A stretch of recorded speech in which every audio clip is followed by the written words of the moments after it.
Salut à tous, donc on se retrouve pour une nouvelle vidéo, encore en Saône. Donc je suis sur le même poste que la dernière vidéo, là, donc il y a 15 jours d'intervalle à peu près. J'ai remis 1,5 kg de billes 2 fois par semaine. Donc là je suis revenu ce soir juste pour une pêche rapide. Je suis arrivé, c'était 4 heures, le temps de finir de poser c'était 18 heures. Donc là ça fait une bonne heure que ça pêche. Là je viens de faire un gros cheven à l'instant, donc c'est plutôt de bon augure. Je suis assez confiant, j'espère que ça va fonctionner. Placement des cannes à peu près similaire que la dernière fois. Donc ma canne de droite en extrême bordure, posée avec les polarisantes dans un mètre d'eau avec les waders sur la même tâche. J'ai fait pareil sur ma canne d'extrême gauche. Et après mes deux cannes du milieu pêchent à une à 10 mètres, une à 20 mètres du bord pour essayer d'intercepter des poissons de passage. Donc les deux cannes de bordure avec des sacs solubles et les deux autres en billes perdues. Là j'ai mis quelques billes autour, mais je voulais pas trop faire rentrer de cheven parce que là j'ai mis 20 billes par canne, je commence déjà à faire des cheven. Je vais pas trop amorcer, je vais en mettre régulièrement mais pas trop. Je vais pêcher un petit peu excentré de mes amorçages pour que ça pêche un maximum de temps. Là je vais faire quelques montages, donc les mêmes que la dernière fois, hein. Je reste sur cette optique là. Ah, on entend encore un cheven, je pense que c'est la même canne que tout à l'heure. Ça a l'air. Donc je pense que les chevens sont là, donc je vais attendre un petit peu avant de la reposer. Et puis si vraiment c'est trop embêtant, je relèverai la canne en attendant. Donc là je vais enlever mon cheven. Oh bah ça y est, ça repêche. Donc là j'ai fait un cheven, j'ai relancé la canne. 5 minutes après, un cheven sur la même canne. Donc je pense que je vais augmenter les tailles des appâts parce que là j'ai une bille de 15, une bille de 20 sur le cheveu. Je pense que je vais passer sur deux billes de 20. Et si ça va pas, on passera sur un doublé de 24. Il y a un moment, faut pas se laisser emmerder. Donc voilà. Et ben allez, on va se faire un petit truc à manger vite fait là, un petit café, et après je vais profiter du coucher de soleil. Allez, je vous reprends.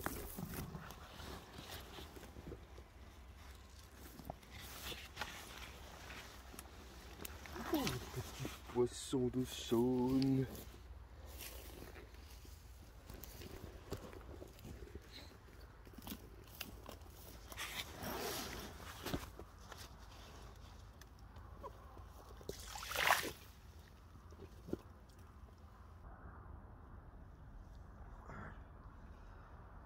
Donc je récupère mon montage. Ouais, c'est un truc que j'aime bien faire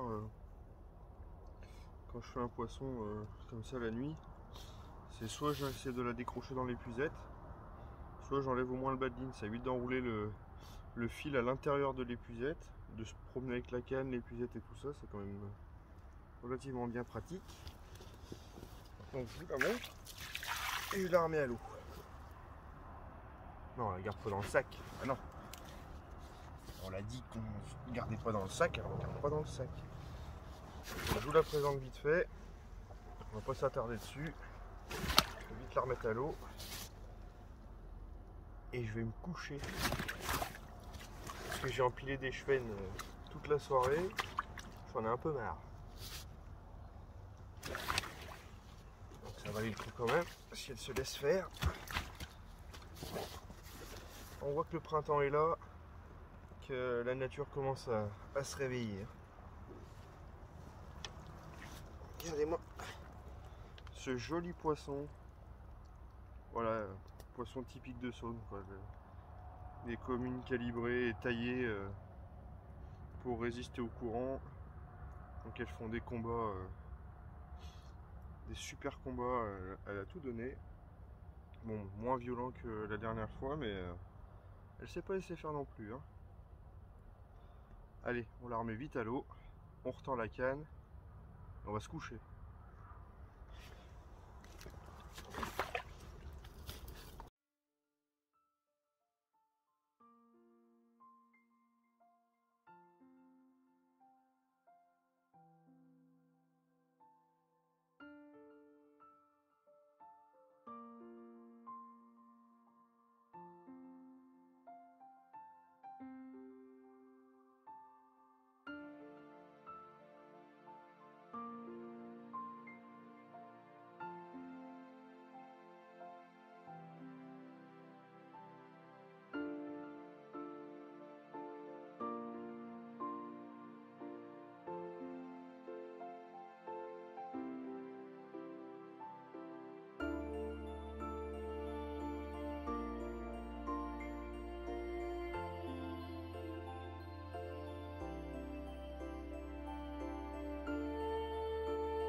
Et bah la nuit était rude. Les chevens ne se sont jamais arrêtés. Pas beaucoup dormi. Je fais qu'une quart. C'est déjà pas mal. Donc là, la première chose avant tout, c'est café. Café, et après je prépare des montages des sacs solubles. Je replace mes cannes. Je pêche jusqu'à midi et je rentre. C'est déjà pas mal. Mais là, ouais, les chevens, c'était l'angoisse. Hein. Même des doublés de vin, même pas peur. Bon, bah après, c'est comme ça, hein, et ça commence à se réveiller. Donc là, ils ont la dalle aussi, il faut qu'ils mangent. C'est la pêche, c'est comme ça, on choisit pas toujours les poissons qu'on a envie de pêcher. Hein, faut faire avec. Justement, c'est ce qui permet de se remettre un peu en question pour les éviter et tout ça. Donc, malheureusement, j'ai essayé pas mal de choses, mais ils avaient vraiment la dalle. J'ai essayé de ne pas amorcer pendant un moment. J'ai essayé d'amorcer très très large et de mettre mon montage assez loin des amorçages. Donc c'est ce qui marchait le mieux. Parce que dès que j'arrêtais de mettre à manger, bah, forcément ils trouvaient mon appât plus vite que le reste. Et donc je mettais 20 billes mais étalées sur ouais, bien 20-30 mètres carrés facile. Donc c'est la solution qui a le plus payé parce qu'une fois qu'ils avaient tout trouvé, bon bah ma canne pêchait à peu près 1h30, 2h avant qu'ils la trouvent. Donc c'était déjà mieux que avant. Mais c'était pas ça encore. Donc là je vais attendre qu'ils se calment un petit peu. Sur le matin là ça va, ils sont pas trop pénibles mais c'est à la tombée de la nuit. C'est l'enfer quoi.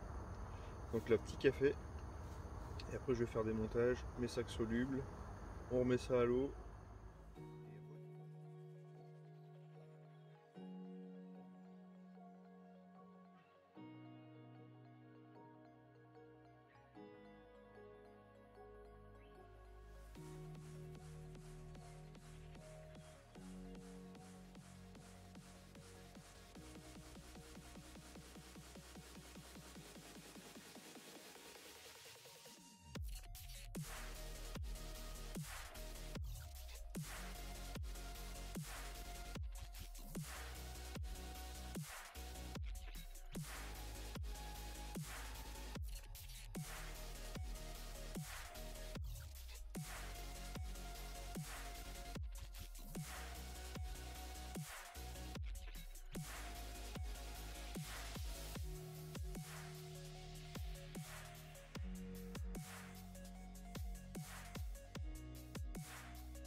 Et ben voilà, le matériel est plié, il me reste plus qu'à charger la voiture, je finis mon café, je relève les cannes et je m'en vais. Donc bilan de ce petit, on va dire micro 24 heures.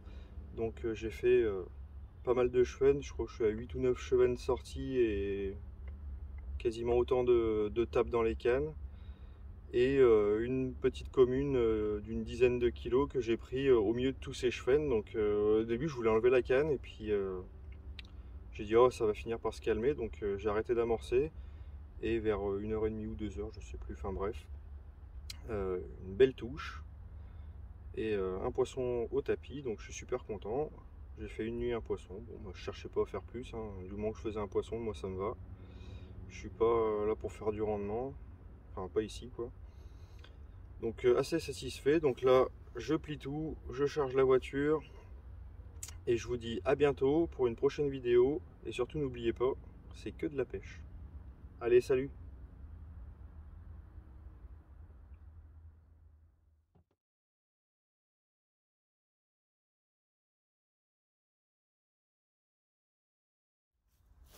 Bon, vous êtes bien assis, c'est bon, la vidéo vous plaît? Allez, je vous fais un petit placement de produit tuto. C'est un produit que j'affectionne beaucoup. Alors c'est super bien, c'est compact, c'est pratique. Ça coûte pas très cher et franchement ça solutionne pas mal de choses. Donc c'est ça. C'est des rouleaux. Donc voilà, je vais vous montrer, hein. Donc, vous l'ouvrez comme ça. Alors suivant les marques, des fois ils sont un peu chiants à ouvrir. Hop. Donc vous avez un papier que vous jetez dans la nature. Voilà. Là vous le déroulez. Hop. Tirez fort, hein. Faut avoir de la force quand même. Hop, on le déroule. Et voilà. Vous le secouez.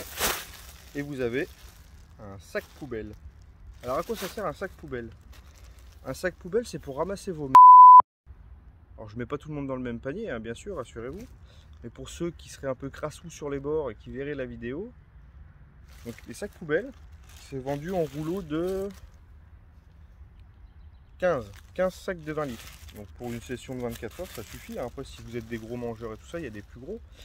Mais ça tient pas de place dans un sac. Et ça coûte pas cher. C'est pas un budget. Je pense que c'est quelque chose qui devrait être obligatoire. Donc là, je viens de faire le tour du poste. Je viens de ramasser de la là. Donc je vais vous montrer comment on met dans le sac poubelle, parce qu'on sait jamais, il y en a, il faut tout leur montrer.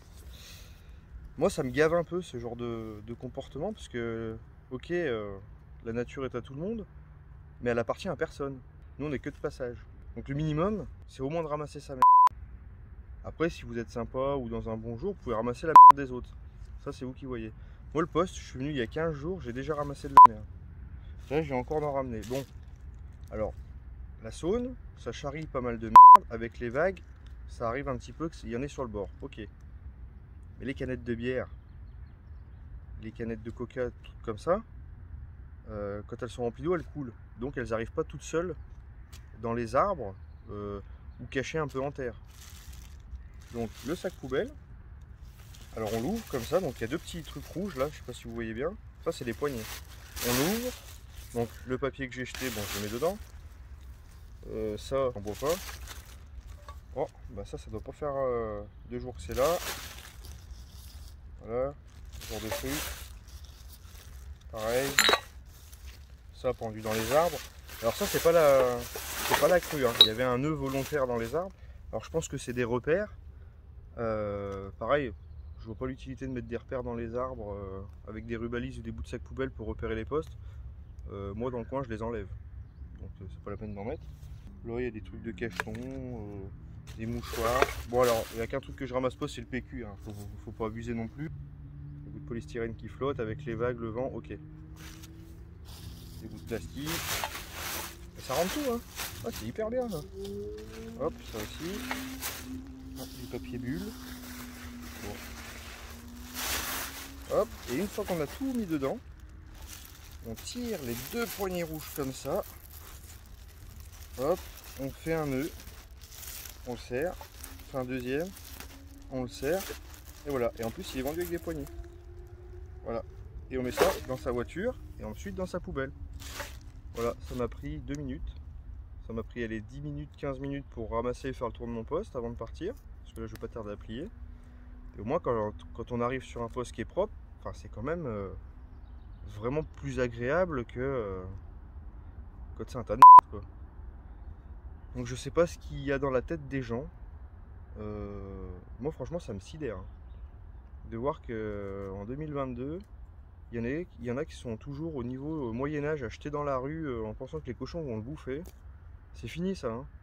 Hein, il y a des poubelles, il y a des déchetteries. Bon, là j'ai pas pris le temps de faire le tri sélectif, hein, faut pas abuser non plus. Je le ferai chez moi. Oui, parce que j'ai encore des choses à mettre dans la poubelle. Mais il y a un moment, faut arrêter quoi. Faut réfléchir un petit peu. Vous allez laisser quoi à vos enfants ou petits-enfants ou vos amis ou même autres collègues pêcheurs qui passent. Après, je veux bien qu'on s'entende pas tous, mais c'est pas une raison pour... Voilà, moi c'est mon petit côté coup de gueule. Il y a beaucoup de choses qui m'agacent, mais ça, je crois que c'est le pire. Enfin, ça, c'est des trucs que je tolère pas, quoi, que je cautionne pas du tout. Vous faites pas ça chez vous, dans votre maison où on jette pas sa nourriture par terre ou ses détritus par terre en se disant, bah tiens, le prochain qui va venir chez moi, il va y nettoyer. Bah non, bah là c'est pareil. J'espère que ça aura pu servir à certains. C'est plus sensibiliser les jeunes débutants qui n'ont pas forcément la même vision des choses. Après, ça reste, je pense, une question d'éducation. Hein. C'est pas... Parce que mettre les choses à la poubelle, ça prend depuis l'enfance. Et je le répète, je ne mets pas tout le monde dans le même panier. Je sais qu'il y a des gens qui sont très respectueux de la nature, qui font la même chose que moi. Je pense que plus on en parlera, mieux ce sera. C'est comme ceux qui vont faire leurs besoins. Alors je suis d'accord, une grande session, on a besoin d'aller aux toilettes, tout ça. Là, je vous fais un placement de produit Rich Monkey. Il existe les chiottes Rich Monkey qui sont ultra connues et super bien. Après, bah, si vous n'avez pas les moyens de mettre 30 ou 40 euros dans le chiotte Rich Monkey, dans n'importe quel magasin un peu farfouille et tout ça, il existe des pelles US. Bah, la pelle US, ça coûte moins cher, c'est sûr. Il faut faire un trou. Bon, après, si vous pêchez sur le béton, c'est compliqué.